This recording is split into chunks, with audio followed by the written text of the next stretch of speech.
the number of outcomes that you have in a given situation simply by making a tree diagram.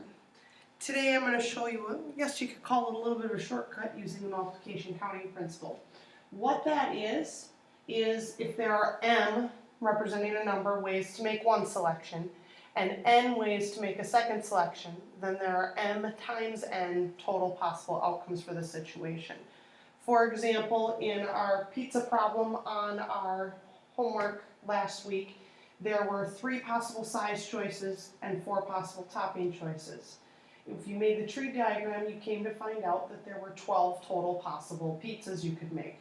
3 times 4 is 12. So we'll take a look at some examples. Now, a permutation, this is something new. Permutation is an arrangement of objects in a specific order. Order is very important. Things like if you are putting people in a lineup for baseball, the order is very specific because whether you bat cleanup or whether you bat first or bottom, the order will be dependent upon how good of a hitter you are. Likewise, how you put kids in a seating arrangement in a classroom, that's another example of a permutation. Order is very important. So let's get started with the multiplication counting principle. And the first problem that we've got here, Stephanie went shopping and bought 5 tops in, same one, pink, black, white, blue, and green, and 6 pairs of pants. She bought jeans, denim capris, black dress pants, khakis, leggings, and white capris. Now with her new purchases, how many outfits can she put together? Step 1 tells us, first we need to decide how many decisions must be made.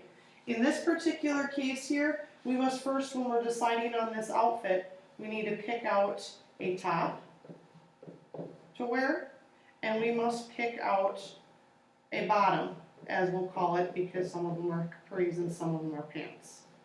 So we've got two decisions that must be made. Second step is now we need to decide how many choices there are for each decision, and then multiply that to get the total number of outcomes. So for the number of tops that we have here, it says 5 tops.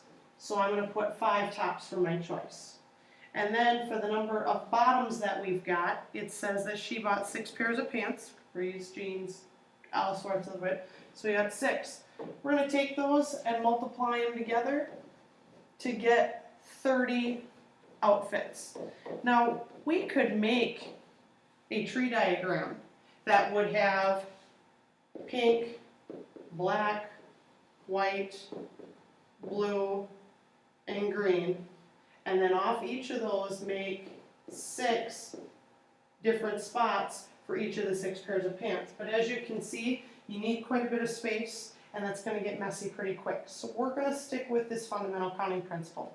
Let's try another example. I want you to go ahead and read this one and pause the video, complete it on your own, and then press play when you're done to check your answer.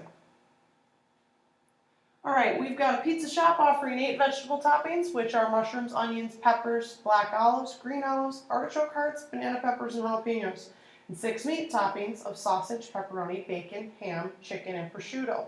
For those of you who don't know, prosciutto is kind of like ham, but it's different. We want to know how many different pizzas you can make with 1 vegetable and 1 meat topping. So I know that I need a veggie, and I'm going to multiply that because I need a meat.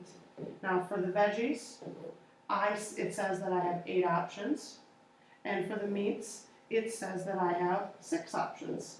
8 times 6, that's 48 different pizzas. Now, I don't know about you, I could make a tree diagram. I don't really want to make a tree diagram that has 48 different options because that's a lot of work.